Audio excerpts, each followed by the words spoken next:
అందరికీ నమస్కారం. నేను మీ ఆయుర్వేద డాక్టర్ చిట్టిపొట్ల మధుసూదన శర్మని. మనం ఈ వీడియోలో బాస్మతి బియ్యం టేస్టే వేరు అనేటువంటి ఆసక్తికరమైనటువంటి అంశాన్ని గురించి తెలుసుకోబోతూ ఉన్నాం. మన ప్రధాన ఆహారం బియ్యంతో మర్మరాలు, అటుకులు ఇలాంటివి తయారు చేసుకుని వాటితో కూడా వివిధ రకాలైనటువంటి వంటకాలు తయారు చేసుకుని ఆరగించి మనం సంతృప్తి పొందుతూ ఉంటాం. వీటితో పాటు బియ్యపు నూక, బియ్యపు పిండి ఇలాంటివి కూడా తయారు చేసుకొని వాటితో స్వీట్సు అంటే చక్కెర పొంగలి, పాయసము ఇలాంటి స్వీట్సు, కారపూస, బూందీ ఇలాంటి హాట్ పదార్థాలు తయారు చేసుకుంటూ ఉంటాం. వీటితో పాటు ఇడ్లీ, దోశ, ఉప్మా ఇలాంటి పదార్థాలు కూడా మనం బియ్యానికి సంబంధించి పదార్థాలు తయారు చేసుకొని వాడుకుంటూ ఉంటాం. వీటన్నిటికంటే కూడా ప్రత్యేకమైనటువంటిది, అకేషన్గా వాడదగ్గ మరొక అద్భుతమైనటువంటి ఆహార ద్రవ్యం బియ్యం ఉన్నాయి. వాటినే బాస్మతి బియ్యం అనేటువంటి పేరుతో పిలుస్తూ ఉంటారనమాట.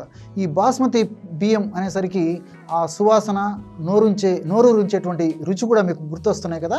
మరి దీని గురించి కొన్ని వివరాలు తెలుసుకుందాం రండి. ఈ యొక్క బాస్మతి బియ్యాన్ని ఎక్కువగా నార్త్ ఇండియాలో పండిస్తూ ఉంటారనమాట. యూపీ, హర్యానా ఇలాంటి రాష్ట్రాల్లో ఎక్కువగా పండిస్తూ ఉంటారు. ఈ యొక్క బాస్మతి బియ్యము ఇంచుమించు ప్రపంచమంతా కూడా వాడుకలో ఉంది. అట్లే చైనా దేశంలో మరొక రకమైనటువంటి బాస్మతి బియ్యము దొరుకుతూ ఉంటాయి అన్నమాట. ఆ యొక్క బాస్మతి బియ్యంతో చేసినటువంటి రైసు, అన్నం ఏదైతే ఉందో దాన్ని జాస్మిన్ రైస్ అనేటువంటి పేరుతో పిలుస్తారు. అంటే మల్లెపూలు లాంటి రంగు, మల్లెపూలు లాంటి సువాసన కలిగినటువంటి అన్నం తయారవుతుంది. కాబట్టి ఆ చైనాలో ఆ యొక్క జాస్మిన్ రైస్నే వాళ్ళు వాడేటువంటి పరిస్థితి ఏర్పడుతూ ఉంటుందన్నమాట. ఈ యొక్క బాస్మతి రైస్కు ఇంత రుచి, అదేవిధంగా వాసన ఉండేందుకు మనం కారణాల గురించి ఆలోచించినట్లయితే ఇందులో 2-అసిటైల్ పైరోలిన్ అనేటువంటి ఒక రసాయనం ఉంటుందన్నమాట. ఈ 2-అసిటైల్ పైరోలిన్ అనేటువంటి రసాయన పదార్థము ఎక్కువగా ఉండడం చేతనే ఈ యొక్క బాస్మతి బియ్యానికి అంత చక్కటి సువాసన, అంత రుచి ఉండేటువంటి పరిస్థితి ఏర్పడుతూ ఉంటుంది.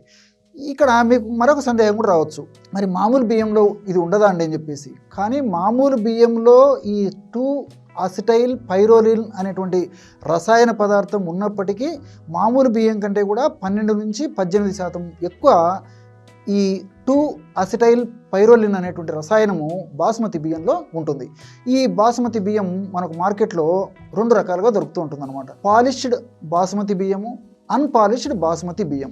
ఈ పాలిష్డ్ బాస్మతి బియ్యం రుచి తక్కువగా ఉంటుంది, అదేవిధంగా వాసన తక్కువగా ఉంటుంది. దీనికి కారణం ఏంటంటే ఆ పాలిష్ పట్టినప్పుడు అందులో ఉన్నటువంటి రసాయన పదార్థం అంటే 2-అసిటైల్ పైరోలిన్ అనేటువంటి రసాయన పదార్థం చాలా వరకు తగ్గిపోతుంది. కాబట్టి ఆ రుచి కానీ వాసన కానీ తగ్గుతుంది. అంతేకాకుండా అందులో ఉన్నటువంటి కొన్ని పోషకాంశాలు కూడా ఈ యొక్క ఐరన్, కాల్షియము, జింకు, ఫైబర్ ఇలాంటివి కూడా తగ్గిపోతాయి. అన్పాలిష్డ్ బాస్మతి రైస్లో మాత్రం ఈ యొక్క 2-అసిటైల్ పైరోలిన్ అనేటువంటి రసాయన పదార్థం ఎక్కువగా ఉంటుంది. అంతేకాకుండా ఐరన్, కాల్షియము, అదేవిధంగా ఈ ఫైబరు ఇలాంటివన్నీ కూడా ఎక్కువ శాతంలో ఈ అన్పాలిష్డ్ బాస్మతి బియ్యంలో ఉంటాయన్నమాట. ఈ రోజుల్లో ఈ యొక్క బాస్మతి బియ్యం ఉన్నటువంటి క్రేజు అంతా ఇంత కాదు. ప్రపంచవ్యాప్తంగా దీనికి ఆదరణ ఉంది. అంతేకాకుండా ఈ రెస్టారెంట్స్లో, హోటల్స్లో బాస్మతి బియ్యానికి ఉన్నటువంటి గిరాకీ మిగతా బియ్యానికి ఉండదంటే ఆశ్చర్యం వేస్తుంది అనమాట. పెద్ద పెద్ద హోటల్స్లో ఈ యొక్క బాస్మతి బియ్యంలో ఉన్నటువంటి ఈ యొక్క సువాసన కానీ, ఈ రుచిని కానీ గుర్తెరిగి చాలామంది ఆకర్షింపబడుతున్నారు. కాబట్టి దీనికి సంబంధించి కొత్త ఫ్లేవర్స్తో, కొత్త రుచులతో కూడా ఈ యొక్క రెస్టారెంట్స్, హోటల్స్లో కొత్త పదార్థాలు కూడా తయారు చేసి మనకి వినియోగదారులకు అందించడం జరుగుతుంది. ఈ బాస్మతి రైస్తో సర్వసాధారణంగా coconut rice, jeera rice, fried rice, palak rice, dum biryani ఇలాంటి అనేక రకాలైనటువంటి బిర్యానీలు, పలావులు తయారు చేస్తూ ఉంటారనమాట. ఇవన్నీ తినడానికి మంచిదే, రుచికరంగా ఉంటాయి. ఎప్పుడో ఒకసారి తీసుకోవచ్చు, కానీ రోజు తరచుగా వాడడం ఏమాత్రం ఆరోగ్యదాయకం కాదు, క్షేమదాయకం కూడా కాదు. అంతేకాకుండా ముఖ్యంగా ఈ యొక్క బాస్మతి బియ్యాన్ని కూడా టేస్ట్ కోసము, రుచి కోసము ఎప్పుడో ఒకసారి అకేషన్లో, అంటే ఏదో ఒక శుభకార్యాల్లో సందర్భంలో కానీ, పెళ్ళి లేకపోతే ఇలాంటి కార్యక్రమాలు ఉన్నప్పుడు కానీ, ఏదో ఒక సందర్భంలో ఒక గుర్తుగా ఈ రోజుల్లో ఆధునిక నాగరికత ప్రభావం చేత అలవాటైంది. కాబట్టి ఆ సందర్భంలో కొద్దో గొప్ప ఆ రుచిని, అదేవిధంగా ఆ యొక్క సువాసనని ఎంజాయ్ చేసి కొద్దిగా వాడుకోవచ్చు. కానీ తరచుగా ఈ పద్ధతిలో వాడుకోవడం మంచిది కాదనమాట. మరి ఈ యొక్క బాస్మతి రైస్ని ఎలా ఉపయోగించుకుంటే మన ఆరోగ్యానికి ఇబ్బంది లేకుండా ఉంటాయి, ఎలాంటి రోగాలు రాకుండా ఉంటాయి, వచ్చినటువంటి వ్యాధులకు కూడా ఇబ్బంది ఉండకూడదు అనేటువంటి పరిస్థితులు మనం ఆలోచించినట్లయితే ఈ యొక్క బాస్మతి రైస్ని తయారు చేసుకునేటువంటి విధానాన్ని చెప్తాను చూడండి. రుచికరంగా ఉంటుంది, అదేవిధంగా సువాసన భరితంగా ఉంటుంది, చక్కగా మనకు ఆరగించాలనేటువంటి ఆసక్తి కూడా మనం ఆ యొక్క పదార్థాన్ని తయారు చేసుకున్నప్పుడు కలుగుతుంది.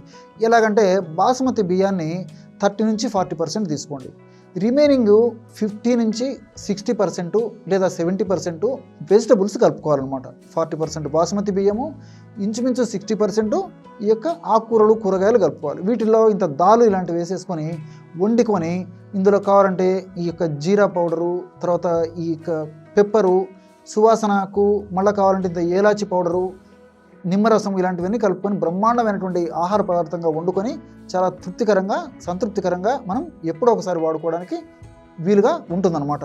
కాబట్టి మనం వాడుకోవాలంటే ఈ పద్ధతిలో వారానికి 1 సారు 2 సార్లు వాడుకున్నా తప్పులేదు, కానీ తరచుగా మాత్రము ఈ యొక్క పద్ధతిలో అంటే ఈ యొక్క fried rice, coconut rice, palak rice ఈ పద్ధతిలో తయారు చేసినటువంటి ఎక్కువగా మసాలాలు, ఉప్పు, కారము ఇట్లాంటివి వేసి చేసినటువంటి పద్ధతిలో ఈ యొక్క బాస్మతి రైసు ఎక్కువగా వాడుకోవడం మంచిది కాదు. చూశారు కదా, బాస్మతి బియ్యం టేస్టే వేరైనటువంటి ఈ యొక్క అంశంలో బాస్మతి రైస్ గురించి చక్కటి అంశాల గురించి ఈ వీడియోలో తెలుసుకున్నారు కదా. మరొక వీడియోలో మరొక అంశంతో మళ్ళీ కలుద్దాం. అంతవరకు నమస్కారం. మీ చిట్టిపొట్ల.